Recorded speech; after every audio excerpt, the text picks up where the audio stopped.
शिक्षा व्यवस्था बदलने की ज़रूरत है, ये सरकार को जाना होगा। तो काकरोच कहा, सुरल कहा, ये जो उनकी भाषा है कि मुझे समझ नहीं है। मेरे उनको अपील है कि इससे ज़्यादा इम्पोर्टेंट दूसरा कोई विषय नहीं है। हमारा असली शत्रु कौन है? जो नींव है आरएसएस या ब्राह्मणवादियों की जहरीली सोच। पेपर लीक होते हैं, बच्चों को तकलीफ देते हैं और उनके बच्चे परदेश में पढ़ते हैं। स्वर्ग का लालच, दर का डर और 33 कोटि देव डर हमारे सर पर बिठा के हमें हजारों साल लूटा कि हमारे सभी दुखों की जड़ आरएसएस है, ब्राह्मणवादी विचार। मैं लिख लो तो यदि राम सही मानवे मंदिर में होता तो राम इनको काठी से पिटता ना कि राम की चोरी हो रही है। इसलिए कहा नहीं देवल में देव है। वो कहते हैं देवल में देव नहीं, देवल में सिर्फ भज्जी का पेट है। सरकार को ही जाना पड़ेगा यदि मेरे आप भी लोगों ने सुना तो। धर्मेंद्र प्रधान क्या है उसका रिसेंटेशन कौन सी बड़ी बात है? मेरे साथ पूर्व हाई कोर्ट के जज जो हैं कोसे पाटिल साहब हैं। पाटिल साहब कैसे देख रहे हैं जो छात्रों का प्रदर्शन? देखो, मैं आपके माध्यम से सभी भारत के युवा और उनके माता पिता को विधि आह्वान करता हूँ, यही मौका है। ये जो शिक्षा का घोटाला हो रहा है, जिन्होंने हमें हज़ारों साल पढ़ाई करने की पाबंदी लगाई थी, जिस मनुसूत्री के तहत हम पढ़ नहीं सकते थे, उन्हीं का राज आज आएगा।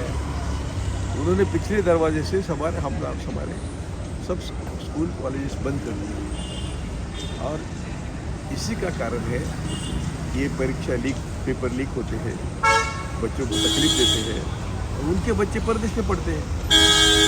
इसलिए हमें सोचना चाहिए कि ये कौन कर रहा है, हमारा असली शत्रु कौन है।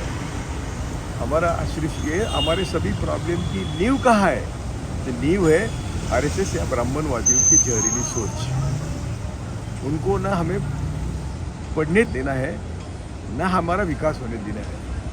वो हमेशा दूध के तालाब में सुसु करने वाली जमात, तो हमें कभी विकास की तरफ नहीं ले जाते। हमें स्वर्ग का लालच, दर का डर और 33 कोटि देव डर हमारे सर पर बिठा के हमें हजारों साल लूटा, अभी भी लूट रहे हैं। लेकिन आजकल ये सब बात जातिवाद, मनुवाद, ब्राह्मणवाद बोलने पर एफआईआर हो रहा है और जमानत नहीं मिलती है सर। तो मैं आप तो खुद जज रहे हैं।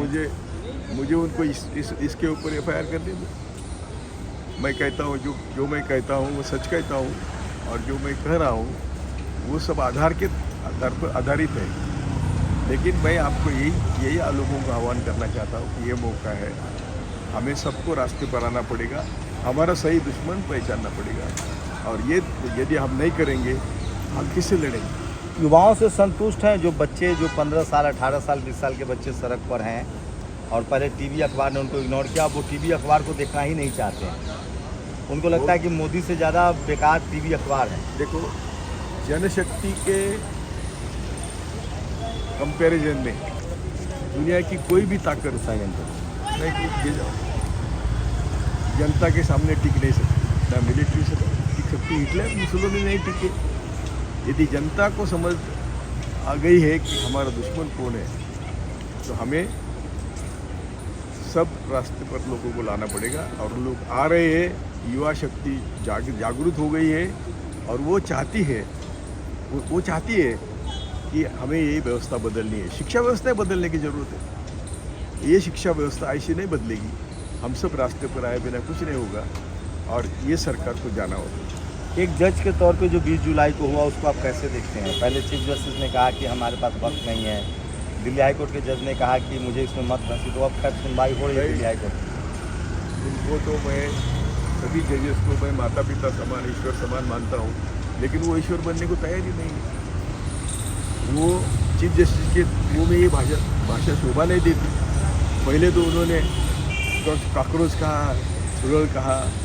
दूसरे जब भी कोई एनवायरमेंट प्रोजेक्ट को ऑब्जेक्शन लेते हैं, बोलते एक भी प्रोजेक्ट ऐसा है तुमने ऑब्जेक्शन नहीं लिया। अरे कानून में तरतूद है, तुम यदि लाखों पेड़ तोड़ेंगे, काटेंगे तो कानून में तरतूद है। कानून के तहत तो लोग जाते हैं कोर्ट में, तो कोर्ट में आने के बाद कोर्ट कैसा बोलता है कि तुम एक भी प्रोजेक्ट को क्या करेंगे? ये विकास देश को बर्बाद करने के लिए विकास है या देश के विकास के लिए विकास है? इसलिए ये जो उनकी भाषा है कि मुझे समझ नहीं है, मेरे उनको अपील है कि इससे ज़्यादा इम्पोर्टेंट दूसरा कोई विषय नहीं है। सब बातों को रख के आपने ये इसको सुनना चाहिए था। ठीक है, अभी सुनवाई हो रही है, लेकिन सभी वकील तो बाहर आए ना, रास्ते पर आए ना, मैं उनका भी अभिनंदन करता हूँ। सभी वकील रास्ते पर आए। आरएसएस की कैसे आप भूमिका देख रहे हैं? आरएसएस तो एक सामाजिक संगठन है। अरे बेटा, इस सबके पीछे हमारे सभी दुखों की जड़ आरएसएस है, ब्राह्मणवादी विचार। मैं लिख लो तो ये हजारों सालों से हम ये सह रहे हैं। हमारे सभी दुखों की जड़ आरएसएस है, और यदि इसको हम नहीं पहचानेंगे हम किसके लड़ेंगे? इसी से खड़गे जो प्रियांक खड़गे हैं, कर्नाटक के मंत्री हैं, गृह मंत्री, कह रहे हैं कि रजिस्ट्रेशन होना चाहिए। बिल्कुल होना चाहिए, बिल्कुल होना चाहिए। और इनके पास, अरे राम मंदिर का जो यात्रा निकाली बाबरी मस्जिद होने के पहले, पानी के पैसे, ईंट के पैसे, काहे के पैसे लिए नहीं इन्होंने? कब से पैसे जमा कर रहे हैं? 1988-89 से पैसे जमा कर रहे हैं, तो लाखों करोड़ जमा किए। यदि राम सही मायने में मंदिर में होता तो राम इनको काठी से पिटता ना कि राम की चोरी हो रही है। तो हम हमारे सब देखो, अभी तुम समय दे दो मुझे। चारवाक से हम इतिहास पढ़ेंगे।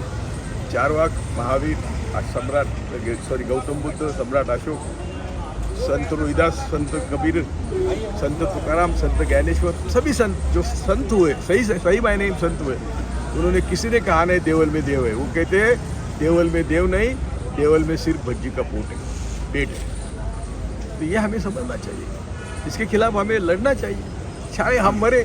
ओएनजीसी ने 600 करोड़ रुपए आरएसएस को दिए। वो प्रधान ने दिए, प्रधान था ओएनजीसी का, जो अभी शिक्षा मंत्री है, उसने 600 करोड़ दिए हैं और आरएसएस को।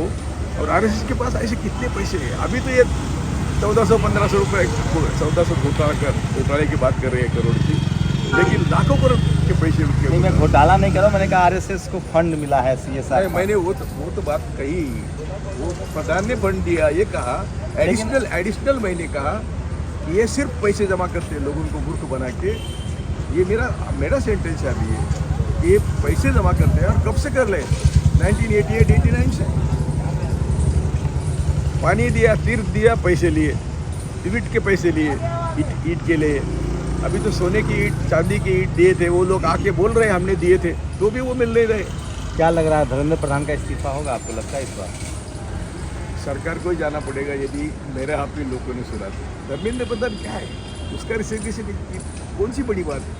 लेकिन इस सरकार में इस्तीफे नहीं होते हैं ना। हाँ, मालूम है ना, इसलिए तो सरकार को जाना पड़ेगा। यदि उन्होंने माना नहीं तो सरकार को जाना पड़ेगा, और जाना चाहिए। तो ये पूर्व जज हैं मुंबई हाई कोर्ट के कोसे पाटिल, और लगातार सामाजिक आंदोलन से जुड़े हुए हैं, और लगातार देश के नागरिकों को सांस्कृतिक रूप से, सामाजिक रूप से, राजनीतिक रूप से और आर्थिक रूप से जागरूक करते रहते हैं। थैंक यू सर, हमें समय देने के लिए। शंभू कुमार सिंह, नेशनल दस्तक, दिल्ली। नेशनल दस्तक की आपसे गुजारिश है कि अगर इसको बचाना चाहते हैं तो नेशनल दस्तक को सब्सक्राइब करने के लिए रेड कलर के सब्सक्राइब बटन को दबाएं, फिर बेल आइकन की घंटी दबाएं। नेशनल दस्तक को बचाने के लिए बहुत जरूरी है कि हर खबर को शेयर करें, लाइक करें, कमेंट जरूर करें।